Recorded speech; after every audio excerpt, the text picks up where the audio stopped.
How do you know that there is love? The first test of love is that it knows no bargaining. So long as you see a man love another only to get something from him, you know that that is not love. It is shopkeeping. Wherever there is any question of buying and selling, it is not love. So when a man prays to God, give me this and give me that, it is not love. How can it be? I offer you a prayer and you give me something in return. That is what it is, mere shopkeeping. That is not the language of love. What is the difference between love and shopkeeping?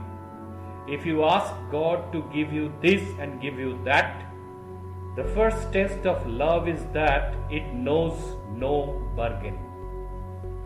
The second test is that love knows no fear. So long as man thinks of God as a being sitting above the clouds with rewards in one hand and punishments in the other, there can be no love. Can you frighten one into love? Does the lamb love the lion, the mouse the cat, the slave the master? Slaves sometimes simulate love, but is it love? Where do you ever see love in fear? It is always a sham. With love never comes the idea of fear. Think of a young mother in the street. If a dog barks at her, she flees into the nearest house. The next day she is in the street with her child, and suppose a lion rushes upon the child. Where will be her position? Just at the mouth of the lion, protecting her child. Love conquered all her fear, so also in the love of God. Who cares whether God is a rewarder or a punisher? That is not the thought of a lover. The third is still a higher test. Love is always the highest ideal. When one has passed through the first two stages, when one has thrown off all shopkeeping and casts off all fear, one then begins to realize that love is always the highest ideal.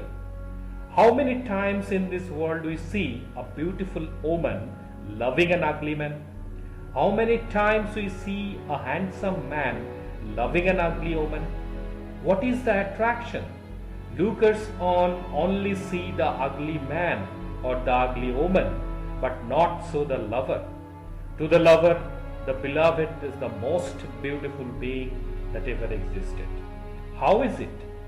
The woman who loves the ugly man takes, as it were, the ideal of beauty which is in her own mind and projects it on the ugly man, and what she worships and loves is not the ugly man but her own ideal. External things furnish us with suggestions over which we project our own ideals and make our objects. The wicked see this world as a perfect hell, and the good as a perfect heaven. Lovers see this world as full of love, and haters as full of hatred. Fighters see nothing but strife, and the peaceful nothing but peace. The perfect man sees nothing but God.